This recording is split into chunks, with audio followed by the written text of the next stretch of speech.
오늘 성탄절입니다.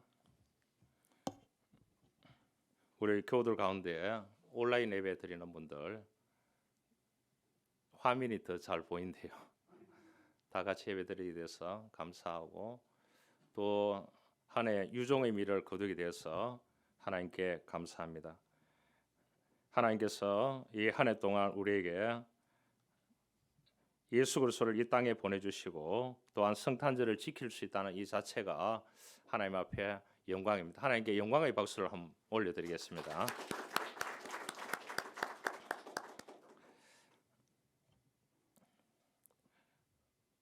(1500년대에) 살았던 아빌라이 테레사라는 분이 있습니다. 마더 테레사하고는 다릅니다. 1500년 하면은 한국은 임진왜란으로 풍전등화의 시기를 보내고 있었습니다.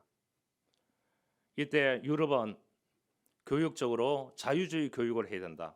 체벌을 해서는 안 된다.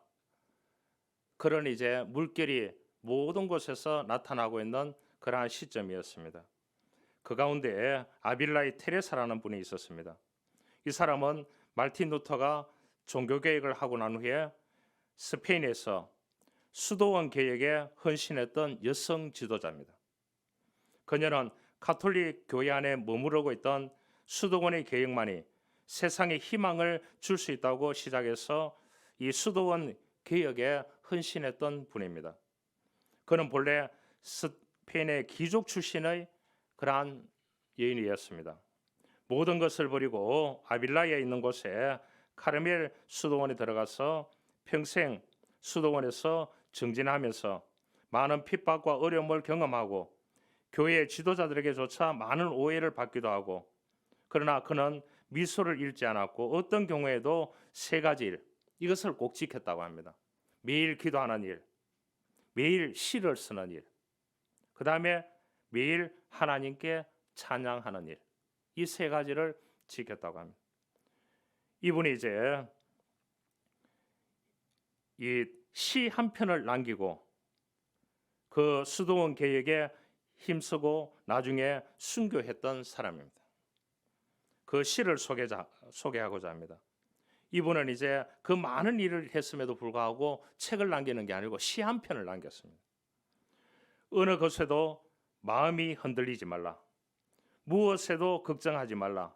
모든 것은 지나가는 것이다. 이게 첫 번째고요.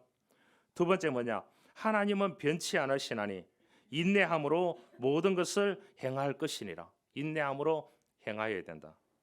세 번째, 하나님을 지닌 자, 부족함이 없나니 하나님만으로 만족하도다. 그렇게 하나님만으로 만족한다고 그렇게 고백하고 이 세상을 떠났던 사람입니다.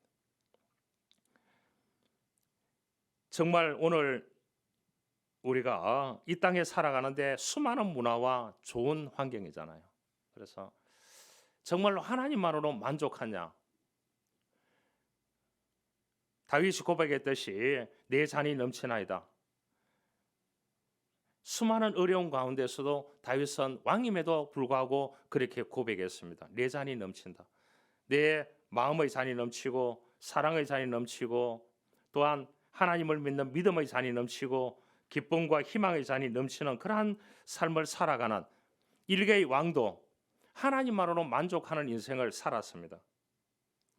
여러분은 어떻게 생각하십니까? 오늘 이 성탄절의 조연은 누구냐? 마리아와 요셉입니다. 이 마리아와 요셉을 통해서 예수 그리스도가 태어나고 하나님께서 예수 그리스도를 이 땅에 보내주심을 통해서 그분을 구주로 받아들이고 영접하는 자에게 구원을 베풀어 주셨습니다. 그래서 우리가 구원받은 백성으로 살아가게 되었는 것입니다. 누구냐? 마리아와 요셉의 조연이 필요했다는 것입니다.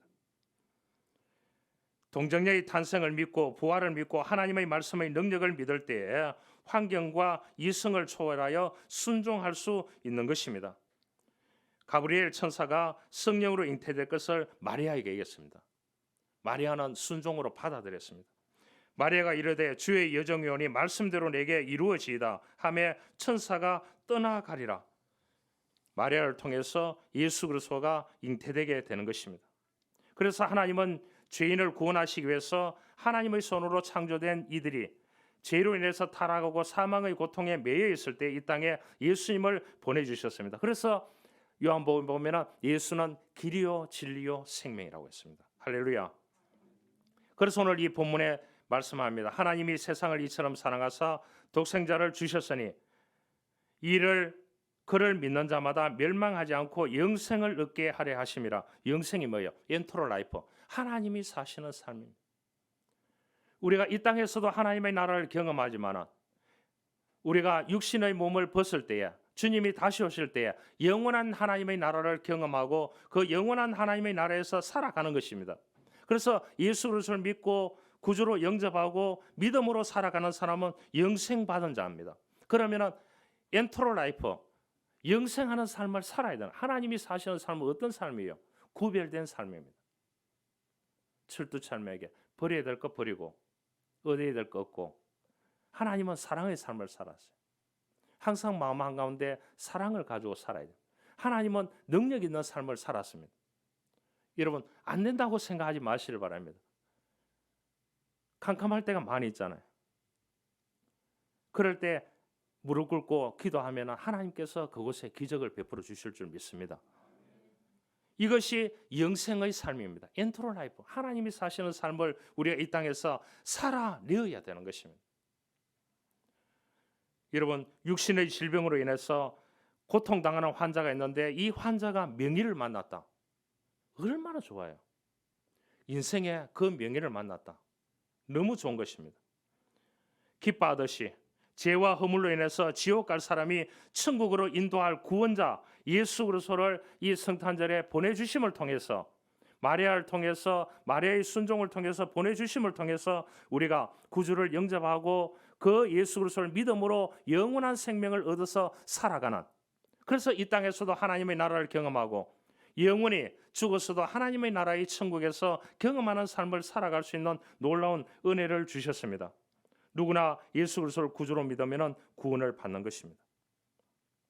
하나님은 이 땅에서 예수님을 보내실 때 많은 여자 가운데 마리아를 선택했고요, 많은 남자 중에 요셉을 선택해서 거룩한 그릇으로 사용하여 주셨습니다. 여러분, 우리는 상식적으로 삽니다. 그러죠. 어디가 얘기하면 야, 상식적으로 말귀 좀 알아들어라, 그렇게 얘기합니다.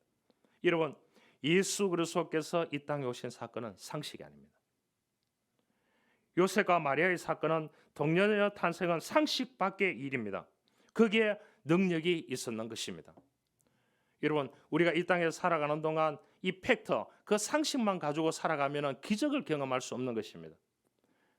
그러면 흔들리면 어떻게 됩니까? 세상을 등지고 가야 되는 것입니다. 기독교 철학자 가운데 키에르 케고르에 대한 이야기가 있습니다.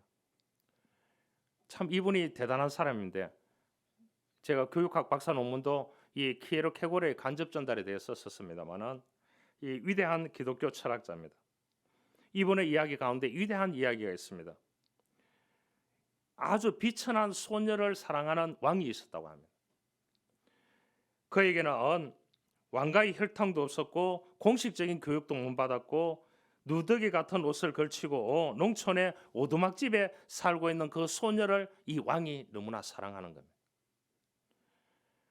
그러나 이 소녀와 설명할 수 없는 사랑에 빠진 왕은 이 사랑의 마음에서 헤어나올 수가 없었습니다. 그래서 왕으로서는 그녀를 사랑하는 마음을 어떻게 전달해야 되느냐, 대신들을 다 모았습니다. 또 왕의 자문단들을 다 모았습니다. 그러니까 자문단들이 뭐라고 하느냐, 왕이 명령을 한번 내리면 저 여자를 모시고 올 수 있습니다. 그래가 왕비로 책봉하면 됩니다. 그렇게 하니까 왕이 그런 말을 했습니다. 그러면 이 강요된 순종으로 정말로 저 소녀가 나를 사랑하면서 왕비로서 책무를 다할 수 있겠느냐, 이렇게 얘기를 했다는 거죠.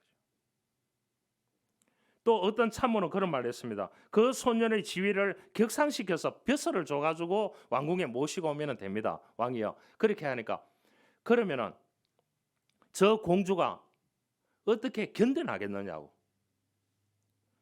그렇게 얘기를 했습니다. 그래서 왕은 마침내 중대한 결심을 하게 됩니다. 왕은 잠시 왕의 자리에 모든 특권을 포기하고 왕의 자리에서 내려와서 농부가 되어서 그 소년이 살고 있는 그 마을의 오두막집에 옆에 가가 오두막을 짓고 거기서 같이 농사를 지으면서 사랑을 꽃피워서 나중에 사랑을 해서 이제 왕궁으로 돌아오는 겁니다. 여러분 이야기입니다. 알겠죠? 이야기인데 아름다운 이야기지 않습니까? 케르케고는 이렇게 설명합니다. 하나님께서 인간의 육신을 입고 종의 모습으로 이 땅에 오신 것을 성육신이다. 그래서 우리 이 땅에 있는 사람들을 구원했다는 거죠. 사랑을 하고. 그래서 산타가 선물을 주는 날이 성탄절이 아닌 것입니다. 하나님께서 인간에게 선물, 종의 모습으로 와서 구원을 베풀어 주신 날이 오늘 이 성탄절이라는 사실을 우리는 기억해야 됩니다. 미국의 한 이야기를 더 하려고 합니다. 피터라고 하는 아이가 있는데 이 아이가 열심히 이제 아버지가 사업을 하는 것을 보고 가게를 하는 것을 보고 아버지 가게를 물려받았어요. 물려받아서 그 가게를 운영하는데 어느 날 한 작은 소녀가 추위로 발을 동동 구르면서 유리창 너머로 가게 안을 자꾸 쳐다보고 있는 겁니다. 그래 이었고 있다가 이제 이 소녀가 들어왔어요. 그래 이 소녀가 목걸이를 계속 구경을 하고 있는 겁니다. 한참 뒤에 하나를 골랐는지 목걸이 하나를 손가락으로 가리키면서 말했습니다. 너무나 이쁘다고, 이 목걸이를 사고 싶다고 그렇게 얘기를 했습니다. 그럼 누구에게 주려고 하느냐 물어보니까 이 피터가 이 소녀에게 물어보니까 언니에게 주려고 한다고. 저에게는 엄마 아버지가 안 계시고 언니가 저를 키우고 있다고. 그래서 용돈을 조금씩만 돈이 있는데 이 돈을 가지고 이 성탄절에 언니에게 선물을 하려고 한다고. 그렇게 이제 얘기를 하니까 이 피터라는 젊은이가 돈이 얼마 있느냐고 물어봤어요. 그걸 보니까 이제 동전 몇 개밖에 없었습니다. 그 돈을 가지고 그 목걸이를 사기에는 턱없이 부족했습니다. 그런데 이 피터라는 청년이 그 소녀에게 그 목걸이를 포장해서 주고 있는 돈을 다 받았습니다. 예쁘게 포장해 주었습니다. 그래서 꼬마야 내 이름이 뭐냐 하니까 바브라 메이라고 그렇게 얘기했습니다. 그러니까 귀중한 선물이니까 언니에게 잘 전달하라고.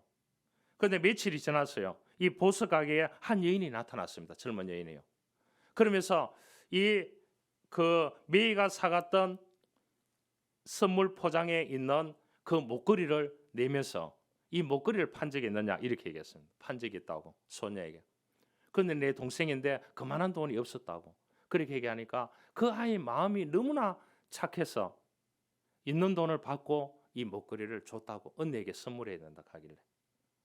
그러니까 그 언니가 돈을 더 지불하고 싶다 하니까 이 피터 젊은이가 돈을 더 지불하지 않아도 된다고. 그럼 몇 달러짜리냐 물어보니까 37달러라고 그렇게 얘기했다고 합니다. 여러분, 그 소녀는 누구도 지불할 수 없는 아주 큰 돈을 어떻게 보면 냈습니다. 자기가 가진 무엇을 냈기 때문에, 전부를 냈기 때문에. 성탄절이 될 때마다 일반적으로 모든 사람의 인상에 남는 것은 선물입니다. 여러분 선물 받아본 적 있어요? 성탄이 되면 모든 사람들은 이 선물을 주고받고 합니다. 그러죠? 저도 인상적인 성탄의 선물을 받아본 경험들이 많이 있습니다. 그 작은 선물이든 큰 선물이든 좋은 것입니다. 지금 박사과정에 있는 한 선생님이 자기 직장에 퇴직을 하고 나니까 신랑이 유럽차 볼보차 아세요? 볼보차 좋은 차를 탁 선물을 했대요. 그래서 이 창원까지 확 날아와가지고 여기 와가 밥을 사줬어요. 오늘 남편들 집에 가서 볶이겠네. 선물이 그렇게 아름다운 겁니다. 그 리더스 다이제스트라는 책을 누군가 저에게 평생 매달 받아볼 수 있도록 결제를 해놨습니다. 평생요. 그런데 이 2023년 1월 달께 왔습니다. 왔는데 그 글을 읽다가 감동적인 글을 제가 소개하려고 합니다. 그 책 안에 주제가 뭐냐? 촌지가 그립다는 글이에요. 최영희 선생님의 글입니다. 교사 초년 시절 아침 일찍 복도에서 한 아주머니가 나를 기다리고 있었습니다. 차림새와 짙게 풍겨나는 생선 비린내에 나는 그러한 옷을 입고 생선 파는 분인 것 같았습니다. 나를 보자마자 아이고 선생님이십니까? 저 신호 엄마예요. 우리 신호 맡겨놓고 인사도 한 번도 못 드렸는데 하면서 차고 있던 전대를 열더니 생선 비닐이 묻은 이 돈 호주머니를 꺼내두만은 2장을 건네더라는 겁니다. 그래서 이 선생님 얼마나 당황했겠습니까? 그 복도에서 신호어머니 이러시면 안 됩니다. 이렇게 얘기하니까 지어주고 그냥 가버렸는 겁니다. 따라가면서 되돌려주고 싶었지만은 신호어머니의 얼굴에서 본 간절한 마음과 더 정확히 말하자면 아들을 향한 어머님의 큰 사랑을 거절할 수 없었기에 그렇게 하지 못했다는 것입니다. 그것은 나에게 주는 것이 아니라 아들인 신호에게 주는 것이라는 느낌을 들었다고 그 선생님은 고백을 했습니다. 사실 옛날에 70명이 넘는 학급 아이들 한 명 한 명 따로따로 귀하게 보이지 않을 때였다고 합니다. 그런데 그 어머님이 이렇게 이제 전대를 열어서 그 촌지를 전달했지만은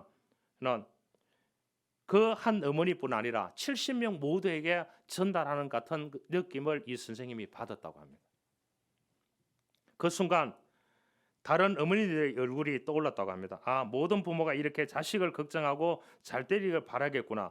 형편이 안 되어서 학교에 못 오는 어머님들의 간절함을 알게 됐다고 합니다. 그때 그 순수한 촌지는 선생님에게는 어머님의 자식 사랑을 점령시켜줬고 반 아이들에게 모두에게 그 사랑을 옮겨주게 되었다고 합니다. 만약 그 사랑이 그 아이에게만 갔다면 그것은 독이 되었을 것입니다. 25년 전에 이야기를 하고 있는 겁니다. 형편이 어려운 지역에 중학교에서 담임을 할 때 이야기를 또 해놨습니다. 반에 들어가면 오랫동안 목욕을 못해서 항상 냄새가 나고 코를 찌르는 아이가 있었다고 합니다. 그 냄새는 슬펐다고 합니다. 그 아이들의 부모님은 거의 모두가 새벽에 나가서 저녁에 들어온다요. 그러니 아이들을 돌볼 시간이 없는 것입니다. 그런데 어느 날 준호라는 어머니가 학교에 오셨습니다. 준호는 그 당시 결석도 작고 담배도 피우고 중학생인데 공부도 안 하고 가정 형편도 지극히 빈궁했다고 합니다. 그런데 준호 어머니는 선생님에게 파카 만년필과 양산을 내어놓으셨다고 합니다. 파카 만년필. 중동에 가서 일하는 아이 아버지가 사왔다면서 선생님은 그 순간 열사의 나라에 가서 막노동을 하면서 사온 그 귀한 것을 선생님에게 주는 그 마음 앞에서 교사로서의 자세를 되돌아보게 되었다고 합니다. 과연 내가 이런 것을 받을 만큼 아이들에게 정말 아끼고 사랑했는가 반문했다고 합니다. 선생님은 얼굴이 까맣게 걸렸는 준호 어머니에게 이 만년필은 제가 쓸게요. 양산은 어머님이 가지세요. 하면서 손을 내젓는 준호 어머니에게 양산을 쥐어드렸다고 합니다. 마치 내가 주는 물건처럼 말입니다. 그리고 준호를 불러서 이야기했습니다. 아버지가 중동에서 일해서 사온 이 귀한 만년필과 어머니는 평생 써보지 못한 그 좋은 양산을 내게 주려고 했다고. 왜 그랬을까? 준호야, 너가 그 마음을 알아서 올바른 생활을 한다면 내가 이 만년필을 쓰겠지만은 아니다면 너희 어머님께 다시 갖다 드리라고. 그때 준호의 눈빛이 달라졌다고 합니다. 그 준호가 감동을 받았대요. 그런데 이 준호가 거짓말처럼 달라지기 시작했다고 합니다. 그래서 그해 방학 때에 그 선생님이 그 만년필로 70명 학생들에게 편지를 썼대요. 그 만년필로. 여러분 감동이 안 되는가 보네. 그래서 25년이 지나고 난 후에 그 학생들이 성인이 됐는데 만났대요. 만났는데 이 선생님이 만년필을 들고 나갔답니다. 그래서 그 만년필을 들고 나가서 무엇을 하고 있는지 왔는 그 학생들, 지금 성인이 됐잖아요. 무엇을 하고 있는지 다 적었대요. 다시 편지를 너네들에게 쓰고 싶다고. 여러분, 선물은 귀하고 좋은 것입니다. 촌지의 본래 의미는 마음이 담긴 작은 선물이라는 뜻입니다. 그런데 이 촌지에 대해서 부정적인 의식을 가지고 있지 않습니까? 작고 아름답고 깨끗하고 따뜻한 말입니다. 주는 일을 위한 것이 아니라 받는 일을 위한 것이라는 뜻이 담겨 있습니다.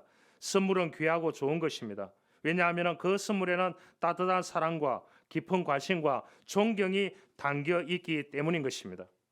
오늘 이 땅에 많은 선물이 있지만 허영의 선물이 있고 자기 과시하는 선물이 있고 자기 야망을 달성하기 위한 선물이 있고 조건부의 선물이 있고 강한 지배욕에 있는 포함된 선물도 있습니다. 여러분, 온전한 선물은 하나님이 주시는 것입니다. 하나님이 예수 그리스도를 이 땅에 보내주셔서 이 땅에서 죄로 인해서 죽을 영혼들에게, 지옥 갈 영혼들에게 천국 가고, 이 땅에서도 예수 그리스도를 구주로 영접하고 하나님의 나라를 경험하면서 기쁨과 감사와 즐거움과 행복 가운데 살아갈 수 있는 놀라운 축복을 우리에게 주신 날이 오늘 이 크리스마스입니다. 성탄절. 할렐루야. 독생자 예수 그리스도는 하나님이 우리에게 주신 최대의 선물인 것입니다. 예수 그리스도를 통해서 실패와 좌절과 고통과 아픔 가운데서 견디며 버티며 이겨나갈 수 있는 힘을 하나님은 오늘 또 우리에게 주시는 것입니다. 그래서 예수 그리스도를 뭐라고 하느냐? 임마누엘 되신다. 그렇게 합니다. 임마누엘, 우리와 함께 하신다. 이 땅에 오신 그분은, 우리가 영원히 함께 하실 그분은 예수 그리스도 하나님이십니다. 할렐루야. 재밌는 이야기가 있습니다. 대학 교수인 여자분이 있는데 남편이 있어요. 연애를 하면서 보니까 남편 될 사람이 학벌도 좋고 인물도 좋고 다 좋아요. 가만히 보니까 딱 하나 허물이 있어요. 뭐냐? 게을러요. 세수도 안 해요. 목욕도 안 해요. 초하게 살아요. 그런데 이 아가씨가 내가 역할을 잘하면 되겠지. 뭐 다 갖추었으니까. 원래 여성들 그러잖아요. 지적이고 산박하고 인물 좋고 키 크고 이런 남자 좋아하잖아요. 대답이 없네. 결혼을 했어요. 25년 살았는데 안 바뀌더라는 거예요. 잤는 자리 그대로 빠져나오면 이불을 25년 동안 한 번도 갠 적이 없고, 바닥 청소를 한 번도 한 적이 없고, 주방에 한 번도 들어온 적이 없고, 옷을 갈아입지 않고 그대로 퇴근해서 자고 그대로 출근하고 25년 자소리를 했는데 아직도 못 고치고 있대요. 그 남편은 대학 교수라는 거예요. 대학 교수인데도. 여러분, 사람은 사람을 고칠 수 없습니다. 임마누엘 대신 하나님이 개입해야 고칠 수 있습니다. 여러분, 자식들에게 아무리 얘기해봐도 그 자식들이 고쳐지나요? 배우자고 고쳐지나요? 잔소리로 남게 되는 것입니다. 가정의 일터에, 학업에, 직장에, 교회에 좀 더 나은 삶을 위해서는 하나님의 개입이 있어야 됩니다. 그래서 예수 그리스도를 보내주시면서 명칭을 말하냐? 임마누엘 대신 예수 그리스도다. 임마누엘 뭡니까? 나와 함께 하시는 하나님이다. 이런 뜻입니다. 나와 함께 하시는 하나님은 영원히 함께 하시는 줄 믿습니다. 여러분, 인간에게 가장 필요한 것이 지식이었다면 하나님은 우리에게 교육자만 보냈을 겁니다. 인간에게 가장 필요한 것이 건강이었다면 하나님은 가장 유명한 의사만을 보냈을 겁니다. 인간에게 돈만 필요하다면 엄청난 기업가를 보냈을 겁니다. 그러지 않았습니다. 가장 필요한 제3을 받게 하는 구주 예수 그리스도를 보냈습니다. 이것이 뭐냐? 크리스마스인 것입니다. 여러분, 오래전의 이야기입니다. 한 군인이 탈영을 했습니다. 군대 생활이 너무 힘드니까 탈영을 했다가 체포되어서 사고를 치고 이래서 20년형을 받았습니다. 감옥에 들어갔습니다. 군대 감옥에 들어갔습니다. 외아들이라 그 어머니가 살림을 다 팔고 교도소 쪽으로 이사를 가서 그 아들이 있는 교도소를 바라보면서 집을 얻어서 그곳에서 사는 겁니다. 그래서 면회를 가서 먹을 거 넣어주고 가서 이야기하고 그렇게 하는 겁니다. 그런데 이 아들이 면회를 계속 거부하는 겁니다. 그래서 이 어머니가 어떻게 하느냐? 뭐 감옥이 따뜻하겠습니까? 겨울이 되면은 이 어머니도 냉방에서 하는 겁니다. 아들을 생각하면서. 여러분, 20년 동안 이 아들을 위해서 옥바라지를 했습니다. 아들이 20년 만에 출소하게 됩니다. 그 현장에 어머니가 갔습니다. 그 아들을 보니까 중년 남자가 되어 있었습니다. 어머니나 할머니가 되었습니다. 20년의 세월이 흘러서 성탄절날 오늘 석방하게 되는 겁니다. 그런데 그 아들이 딱 보면서 어머님에게 그런 말을 했습니다. 임마누엘 대신 하나님께서 20년 동안 나와 함께 하셨다고. 내가 이 감옥 안에서 예수 그리스도를 구주로 영접하고 믿음으로 견뎌내면서 하나님께서 나와 함께 하셨다고. 그 얘기를 어머님께 그 자리에서 했다는 거예요. 그러면서 어머님 앞에서 무릎을 꿇고 이런 시를 지어서 헌신했습니다. 내 감옥에 있을 때 어머니 나를 떠나지 않고 찾아오셨으며 내가 감옥에 누워서 외로이 있을 때 어머님 마음 내 곁에 와 있었으며 내가 추웠을 때 어머님의 따뜻한 손길이 나를 덮었었고 내가 외로워 눈물 흘릴 때에 어머님의 손길이 내 눈물을 닦아주셨네. 내가 외로이 방 안에 누웠을 때에 어머님의 마음은 나를 둘러 감싸주셔서 이 외로움을 넘어 극복했다네. 이렇게 어머님 앞에 시를 지어서 바쳤다고 합니다. 우리가 일생을 살아가면서 어머니도 떠나고 같이 계시고 난 사람도 떠나고 부모도 떠나고 친구도 다 떠납니다. 끝까지 영원히 떠나지 않는 그분을 보내주신 날이 오늘 성탄절을 지키는 우리의 마음입니다. 그래서 우리는 예수 그리스도를 구주로 영접해서 그분과 함께 이 땅에서 임마누엘 되시는 그 하나님, 나와 함께 하시는 하나님과 이 땅에서 삶을 살아가게 되는 줄 믿습니다. 여러분, 우리가 부부로 살아가고 가족으로 살아간다. 누구를 만났을 때 지역을 묻고 학력을 묻고 가문을 묻고 인물을 묻고 건강을 묻고 돈이 얼마 있는지 묻고 그러면서 결혼을 합니다. 살아가면서 이런 돈 잘 버는 남편 좋고 승진하는 남편이 좋은데 나이가 들어서 딱 한마디가 있대요. 여보, 당신이 오래 살아줘서 고마워. 그렇게 한대요. 일찍 죽지 마시기 바랍니다. 한 이야기를 하고 말씀 마치겠습니다. 그 연극을 보신 분이 있는지 모르겠습니다. 단지 15분 뿐인 인생이라는 연극이 있습니다. 한 청년이 유명한 대학에서 공부를 하고 박사학위 논문을 제출한 뒤 꿈에 부풀어 있었습니다. 논문만 통과되면 졸업을 하고 좋은 회사에 들어가서 돈을 많이 벌고 짝사랑하던 여자와 결혼해서 정말로 좋게 행복하게 살고자 했습니다. 그런데 갑자기 배에 통증이 느껴졌습니다. 가슴에 통증이 느껴졌습니다. 병원에 가보니까 폐인 말기라서 10분밖에 살 수 없다고 그렇게 진단을 내렸습니다. 청청별락 같은 소리에 정신을 차리고 보니까 5분이 지나가 버렸습니다. 그 한 통의 전보가 왔는데 재벌 삼촌이 돌아가셨고 그 재산을 다 상속받으라는 겁니다. 그 소식이 왔어요. 몇 분 남았냐? 이제 8분이 남았어요. 또 도착한 전보에는 논문이 우수작으로 선정되었으니 박사학위와 함께 상금도 받아가라고 통보가 왔습니다. 그런데 몇 분이 남았냐? 이제 3분이 남았어요. 마지막 한 통의 편지가 왔는데 짝사랑하던 아가씨가 보낸 결혼 승낙서였습니다. 청년은 너무 기뻤습니다. 그러는 동안에 15분이 다 지나갔어요. 그 세 통의 편지를 쥐고 죽었습니다. 이게 연극의 결말입니다. 우리가 무엇을 위해서 어떻게 살아가야 할 건지를 잘 깨우쳐주는 하나의 작품입니다. 2022년도 마지막 52주를 지키고 있습니다. 성탄절을 지키고 있습니다.